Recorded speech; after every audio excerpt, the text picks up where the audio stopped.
Hey everybody, Jill and Levi Hunsaker here, and today we're going to talk about how to take back freedom in your business. So we're both a little flustered because our mic cut out on us.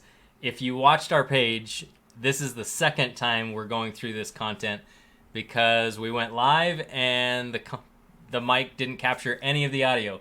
So we just sat and talked to ourselves. So we're on take 2. And, today we wanted to talk about discipline. I will tell you, it takes some self-discipline to stay in this chair and do round 2. I thought she was going to say that I'm going to get some discipline later for screwing up the tech tonight. Nah. Speaking of which, what do you think discipline means? Well, so when I first hear the word discipline, my mind automatically goes to, punishment. You're in trouble. You're gonna get some sort of negative consequence. But, I've learned over the years that that's not quite what it means. It can be that when you choose to have a lack of discipline, then somebody else gets to do it for you sometimes. So let us know if you feel like, have you ever thought about what it really takes to gain freedom in your business? And are you running your business, or is your business running you ragged? If that's you, put #owned below. So I mentioned we're Jill and Levi Hunsaker with JillandLeviHunsaker.com. And let us know where you're joining us from tonight. If you're joining us live, we'd love to connect with you. And if you are joining us on the replay, drop #replay, and we'll come back and connect with you and check what insights you learned tonight. Yeah, so when I became a stay-at-home mother 15 years ago, my mom was visiting with me and she said, now that you're not, being bossed around by anybody but you, you're going to have to come up with some ways to have self-discipline and to come up with your own systems and schedules, because otherwise the work just gets out of hand and overtakes you. And I think it is the same whether you're, doing it for parenting or business. If you are your own boss, then you've got to have some discipline in place. Yeah, it's a very different thing from going to a place of I'm an employee. I show up when I'm told. I go home when I'm told. I take breaks when I'm told. I eat lunch when I'm told. I do what I'm told. If you're a good employee, right? Because your whole day is basically laid out for you by someone else a lot of the times. And you don't really have to exercise this control and discipline when you actually have the freedom to choose what you're doing throughout the day. Yep. But I've learned from experience that it can snowball quickly out of control if you just think That's it's all sure. fun and games. It's all fun and games until you lose some of your seconds. Yeah. So, let's see. Anything you want to say before I jump in? No, go for it. Okay. So, a lot of this idea of discipline and freedom comes from a quote that we posted earlier on our page today by Aristotle. And there are several different versions of it. The one that always sticks in my mind is discipline is the beginning of freedom. And if you think about that, it's like, well, wait a minute. Discipline is the beginning of freedom. Well, when you're disciplined, you have the freedom and the control of your time. Your time doesn't control you. When you're disciplined, you have the freedom and control of your schedule. Your schedule doesn't control you. When you're disciplined, you have the freedom and control of your play time. That doesn't control you. You have more control over your finances when you're disciplined because your business is running successfully. You have more discipline and freedom of how you run your team because you actually have a team. Right? Yeah. The image that comes to mind for me is like, a triangle this way or this way. And if you start with discipline, then your freedom just grows with time. And if you, start out with just,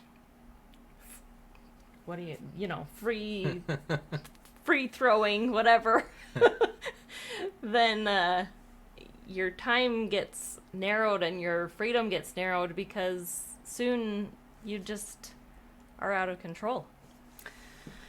Yeah. A lot of this, to me, is coming to a head because of 4 books in particular that I have read recently. And I'm going to highly recommend these. The first is The Greatest Salesman in the World by Og Mandino. And specifically in scroll 1 in that book, he talks about habit. And habit can be a cruel tyrant. He uses the word bad or poor. I'm going to use the word ineffective. So if you have a goal and you have ineffective habits, your habits become a tyrant, tearing you away from your goals and dreams that you're shooting for. But on the other hand, if you have effective habits, well, that's a tyrant kind of pushing you towards the goals and dreams that you have for yourself. But either way, habit is a tyrant. It's maybe a cruel mistress, a tyrant. She's like, what are you talking about? I don't think that's it. So, anyway, by the way, take 1 of this video was much, much better. Little more clean. So that's where that comes in, that you're going to have habits one way or another. If you choose to be disciplined and control your habits, you get to control your actions more than just kind of floating. And that kind of brings me to the next book, Outwitting the Devil by Napoleon Hill. In this book, he talks about the concept of drifting.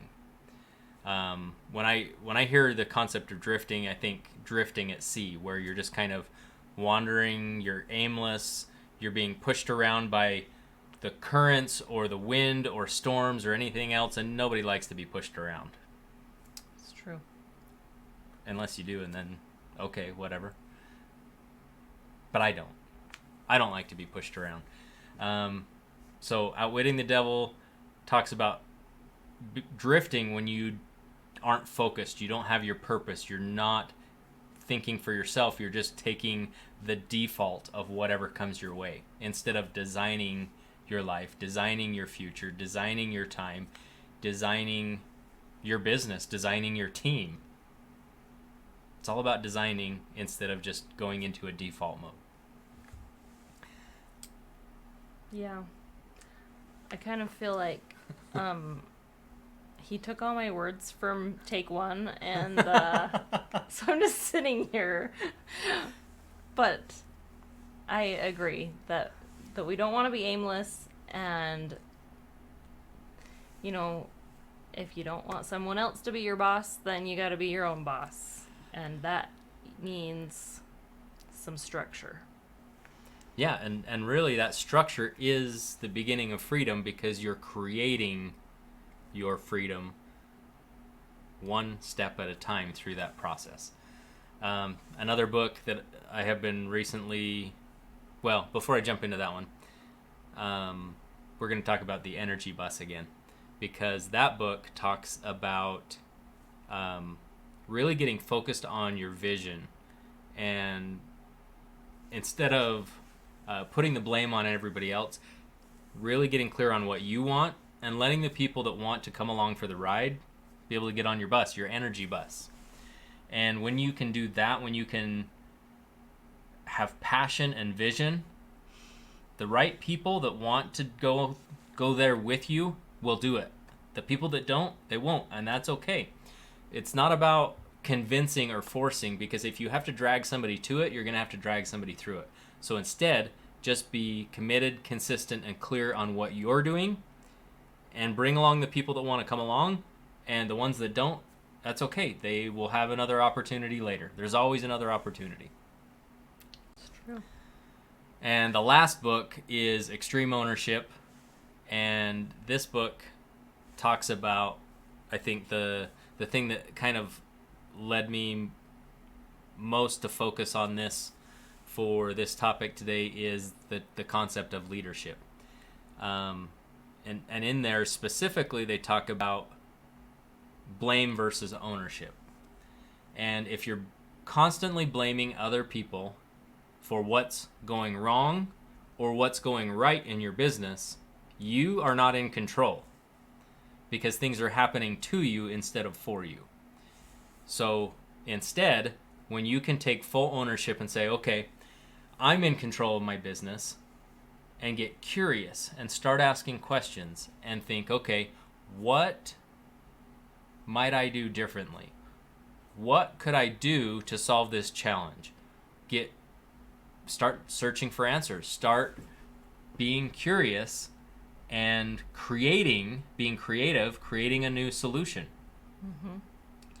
And I think that it takes reevaluation often too. We have to sometimes think through maybe a situation that didn't go as well as we had hoped, and just think, instead of what so-and-so did, maybe what could I have done better to make that situation be better. Well, yeah, and even if somebody didn't do what you expected them to do, instead of saying, oh, they did a bad thing, well, that doesn't help anybody. Say, what did I not communicate effectively? Or what can I change the next time so that I can make it a little bit better and a little bit better? And each step of the way, you're just focused on how to improve. Yeah. What's that saying? If it is to be, it's up to me. Yeah, and that doesn't necessarily mean that you have to do everything all by yourself, and you have to just, like, you can take that to the extreme where people say, oh, if you want to do it right, you better do it yourself. Well, that's not what we're saying either, right? Because you also have to have the CEO mentality of, what can I give away? Because when you can figure out how to do something, how to make a system to do that something, and then give that system away, whether that's to technology, to a virtual assistant, to somebody on your team, right? All those things together allow you to be able to give away tasks and effectively build automation either through technology or duplication in your team. So, just kind of a recap. Trust me, the first take was way better than this one. Yeah. Focus on being disciplined with your time. Focus on being disciplined in your calendar. Focus on being disciplined in your actions. Focus on being disciplined in supporting your team. Focus on being disciplined in supporting your personal time and your playtime. All of those things are important for you to have the freedom in your business that you want. Decide what those are, commit to them, go take action. So if you got value out of today, go ahead, drop me a hashtag value below. And, if you're not already following, we do these trainings 3 times a week. And go ahead and smash that follow button, and go ahead and share this with somebody that you think this content might be valuable. Just know the first time was better. Have a great night, everybody. Good night.